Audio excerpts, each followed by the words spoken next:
amma gahin geerara nan maal jedhee geerare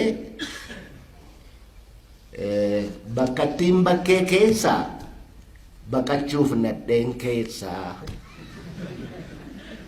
hojjedhee waaqa laallaan aduun isaan calaqqisaa laphee koo qabee laallaan ba'uudhaaf taraphisaa qubatti kan koo laallaan qaataan ishee gaataa gadarkisaa qawween nu gidduu dutee dubbii keenya nuu kutee kunni dhugaadhumatti aartiidha. Tokkoffaa dhugaadha wanni sun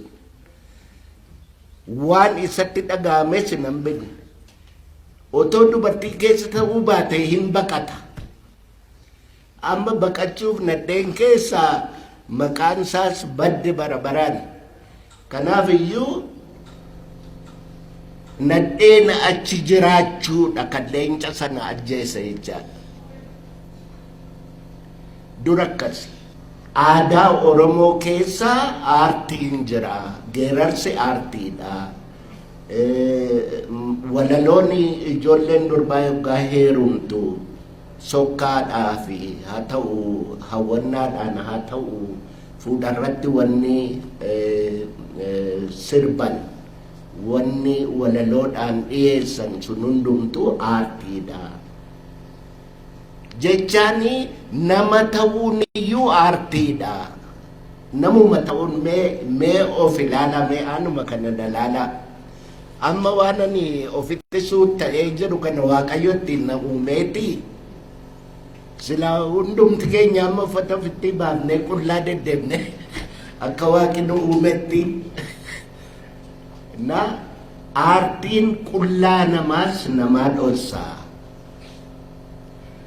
Wanni isin argitan nama jettanii ilaaltan kun hundumtisaa aartiidha.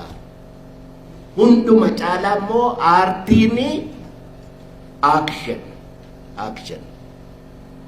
gochaadha. Hamma hin godhinitti aartii miti. Yoggaa godhan garuu aartii ta'a. Na waggaa 50-60 ta'u darbe keessatti ijoolleen Oromoo dhiiraa dubartiin jagna meeqatu yeroo amma bara dargii yoo argitan bara duraa sana warri ihaapaa ofii jedhu tokko guyyaa guyyaadhaan waraqata xaafanii baasu. Warri Mayisoon jedhus guyyaa guyyaadhaan waraqata xaafanii baasu. Lachan isaanii iyyuu waa'eedhuma Itoophiyaa faarfatu. Nama Oromoo faarfatu tokko keessatti hin argine. Biyya kana irratti immoo namni faarfatamuu qabu. Namni miidhaa guddaan uummanni miidhaa guddaan irra ga'e. Aadaan isaa akka badu, seenaan isaa akka badu, afaan isaa akka badu, tarrabbaa dhukkisuun isaa akka badu, dhawaa dhibaayyuun isaa akka badu, buusaa gonofaan isaa akka badu, akka uummataatti akka baduuf Itoophiyaan kan itti duulte Oromoodha. Kana quba qabaachuu qabu. Aartiin immoo aartii Oromoo hoggaa jennu miidhaa Oromoo irra ga'e kanas ittiin mul'isuudhaaf jenne. Kana keessaa namichi inni duraa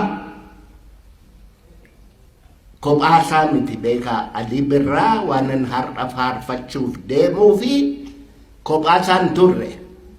Leenca akka Abubakar Muusaa fa'itu wajjin ture.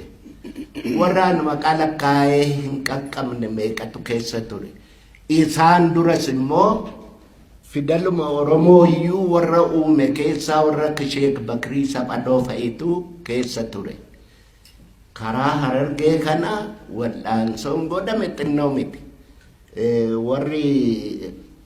Warri seenaa biyya kanaa beeytanii waan Harargee irra ga'e waan Calanqootti ta'e kana hundumaa warri mana tamaariitti baratan hamma tokko dhageessaniitu. Seenaa Itoophiyaa keessaa seenaan Oromoo hin jiru.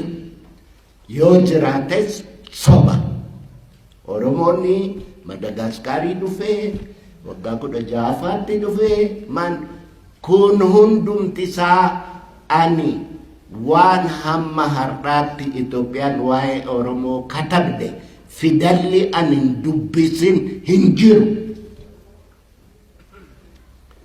Yoo beekumsa barbaadan sobas haa ta'uu isa soba katabames dubbisuu, isa dhugaa katabames dubbisuu, dhugaaf soba addaan baasanii beekuu, Oromoo ijaaruu.